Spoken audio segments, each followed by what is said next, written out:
Bonjour à vous! Comme d'habitude, Vincent Wilson, votre hôte. Je vais vous présenter aujourd'hui la création d'une main-d'œuvre. Donc, essentiellement, avant même de créer la main-d'œuvre, assurez-vous que cet employé-là a été ajouté à l'intérieur de JES, c'est-à-dire qu'il y a eu un compte de créé par pilote. Donc, si ce n'est pas le cas, assurez-vous tout d'abord que la demande a été faite à pilote pour créer cet employé-là, pour que vous puissiez par la suite aller l'ajouter à l'intérieur de votre main-d'œuvre. Donc, pour ce faire, relativement simple, malgré que lorsqu'on n'y va pas souvent, on s'en souvient pas, c'est normal, mais par contre, vous allez voir que l'opération est simple. Donc, si je vais aller cliquer comme d'habitude dans la partie de gauche sur Aléa, donc je clique sur Aléa, je descends Administration, je m'en vais à Ressources et je choisis Main-d'œuvre.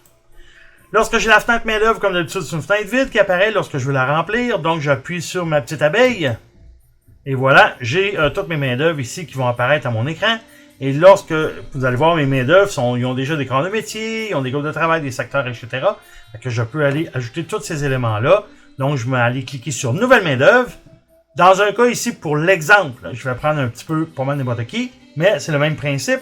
Donc, si je prends ici M. Beauregard, si je viens de l'ajouter, je pourrais aller lui définir un lieu de travail précis. Donc, je pourrais aller définir une école précise, un lieu de travail précis. Son superviseur, donc je vais aller ajouter son superviseur. Dans notre cas ici, je vais aller choisir Monsieur Côté, qui est son superviseur.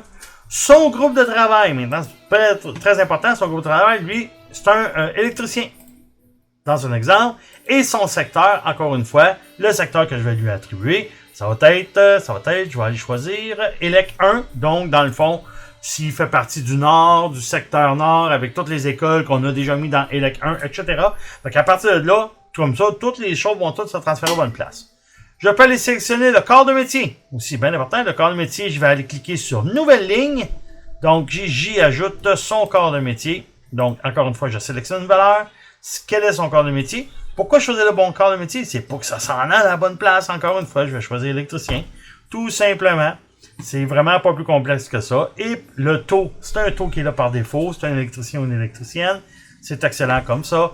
Je reviens à ma liste. Et je termine, je peux revenir sur la main-d'œuvre, et je termine avec enregistrer. N'oubliez pas que vous avez toujours documentation JES qui va vous permettre de gérer l'utilisateur et de créer des main-d'œuvre encore une fois. Vous allez avoir la documentation qui est là. Mais bien entendu que la vidéo, c'est tout le temps plus facile. Donc, ici, j'ai main-d'œuvre, je termine avec enregistrer, et ma main-d'œuvre, elle est maintenant créée. Pour le besoin de la cause, moi, je l'enregistre pas. Mais vous allez devoir l'enregistrer. Donc, je clique non, et voilà. Ceci étant fait, passez une agréable journée. Et aux prochaines vidéos.